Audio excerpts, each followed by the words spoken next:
Vimos o que é cinética. Agora vamos entender a famosa taxa de reação.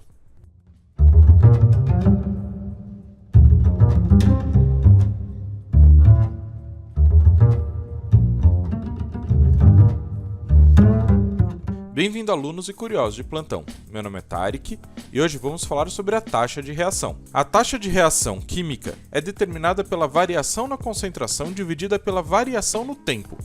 A concentração é expressa em mol por litro, ou molar. Já a velocidade da reação química é expressa em molar por segundo, semelhante à unidade de velocidade na física, metros por segundo.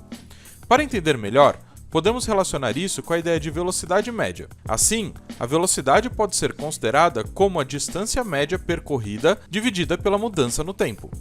Para aplicar isso, consideremos uma reação simples. O reagente A se transforma no produto B. Se iniciarmos a reação no tempo zero, tivemos uma concentração de 1 molar para A e 0 para o B. E após 2 segundos, observamos a concentração de 0,98 molar. Podemos inferir que ocorreu uma diminuição de 0,02 molar na concentração de A, resultando em uma concentração de B também de 0,02 molar após 2 segundos. Para determinar a velocidade média dessa reação, podemos aplicar nossa definição, que é a mudança na concentração dividida pelo tempo. Vamos calcular a velocidade média em relação à formação de B.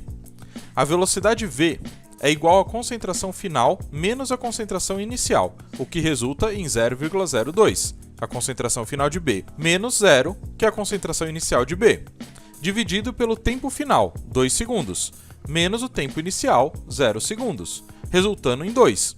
Portanto, a velocidade média da reação é de 0,01 molar por segundo. Podemos aplicar o mesmo método para calcular a velocidade média em relação ao desaparecimento de A. Nesse caso, a velocidade seria a concentração final de A, 0,98, menos a concentração inicial de A, 1, dividido por 2, que é o tempo final, menos 0, que é o tempo inicial, resultando em 0,02 dividido por 2, que é menos 0,01 molar por segundo.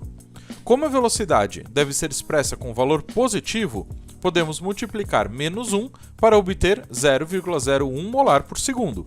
Claro que para calcular a velocidade média da reação usando o desaparecimento de A e a formação de B, podemos adotar uma abordagem mais geral. Podemos dividir a velocidade como a variação na concentração de A dividida pela variação na concentração de tempo, que também pode ser igual à variação na concentração de B dividida pela variação de tempo. Portanto, podemos expressar a nossa velocidade de forma mais generalizada, não precisando de um sinal negativo como observado nos cálculos anteriores. Essas duas maneiras são diferentes maneiras de expressar a velocidade de reação. Agora, se considerarmos uma reação mais complexa, se tivermos 2N2O5 se transformando em 4NO2 e O2, podemos analisar a velocidade na formação de NO2. Se sabemos que a velocidade de formação do oxigênio é de 9 vezes 10 elevado a menos 6 molar por segundo, podemos utilizar a equação balanceada da reação. Para cada 1 mol de O2 formado, temos 4 mols de NO2. Portanto, precisamos multiplicar a reação da formação de O2 por 4 para encontrarmos a velocidade na formação de NO2. Assim, a velocidade de NO2 será igual a 3,6 vezes 10 elevado a menos 5 molar por segundo após a realização do cálculo. Portanto, o dióxido de nitrogênio se forma a uma velocidade 4 vezes maior do que a velocidade de formação do oxigênio. E quanto ao pentóxido de nitrogênio? Vamos analisar as relações de mols. Para cada 1 mol de oxigênio formado, perdemos 2 mols de N2O5. Assim, como estamos perdendo mols, utilizamos um sinal negativo. Vamos realizar esse cálculo. Considerando N2O5 com um sinal negativo devido à sua diminuição, multiplicaremos pela velocidade de oxigênio, 9 vezes 10 elevado a menos 6, e então por 2, de acordo com a relação de mols. O resultado, menos 1,8 vezes 10 elevado a menos 5 molar por segundo. Portanto, N2O5 desaparece a uma velocidade 2 vezes maior do que o oxigênio desaparece. Agora vamos pensar na velocidade geral da reação. Podemos dizer que é igual à velocidade de aparecimento do oxigênio, ou seja, 9 vezes 10 elevado a menos 6. Podemos expressar isso como uma variação na concentração de oxigênio dividida pela variação do tempo. Se quisermos expressar isso em termos de formação de NO2, considerando que a formação do dióxido de nitrogênio ocorre em uma velocidade de 3,6 vezes 10 elevado a menos 5, também podemos igualar a velocidade geral da reação a essa quantidade. Agora, precisamos descobrir por quanto multiplicar o valor de 3,6 vezes 10 a menos 5 para obter 9 vezes 10 a menos 6. Como 3,6 vezes 10 elevado a menos 5 é 4 vezes maior que 9 vezes 10 elevado a menos 6, podemos multiplicar esse valor por 1/4. Vamos organizar um pouco mais para facilitar a visualização. Para encontrar o fator necessário para chegar ao valor desejado, precisamos multiplicar por 1/4. Estamos considerando a mudança de concentração no dióxido de nitrogênio ao longo do tempo.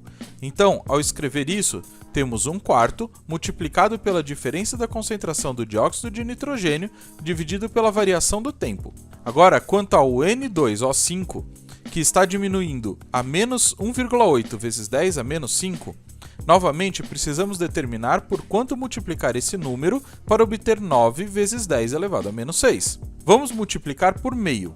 Para lidar com sinal negativo, na verdade, precisamos multiplicar por menos meio. Assim, ao realizar o cálculo, obtemos 9 vezes 10 elevado a menos 6.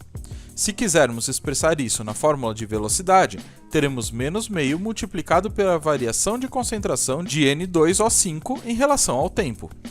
Agora que encontramos como expressar as velocidades, vamos considerar a equação balanceada. O coeficiente de N2O5 é 2. E notamos que também temos 2 abaixo na expressão. Agora, o dióxido de nitrogênio, o coeficiente é 4, e vemos que está presente tanto na equação quanto na fórmula de velocidade. Para o oxigênio, o coeficiente é 1, mas não precisamos destacá-los, pois não afeta a nossa análise. Mas se você quiser, você pode deixar escrito, só não é necessário. Mas não se preocupe, a gente ainda vai ver um pouquinho mais de taxa de reação num próximo vídeo, falando sobre como a gente pode modificar ela. Aguarda um pouquinho. Eu espero que vocês tenham gostado da aula, não se esqueçam de curtir e compartilhar, e lembrem-se que toda semana a gente tem um vídeo novo de Química aqui no canal. Então se inscreve e ativa o sininho, e eu vejo vocês semana que vem. Muito obrigado!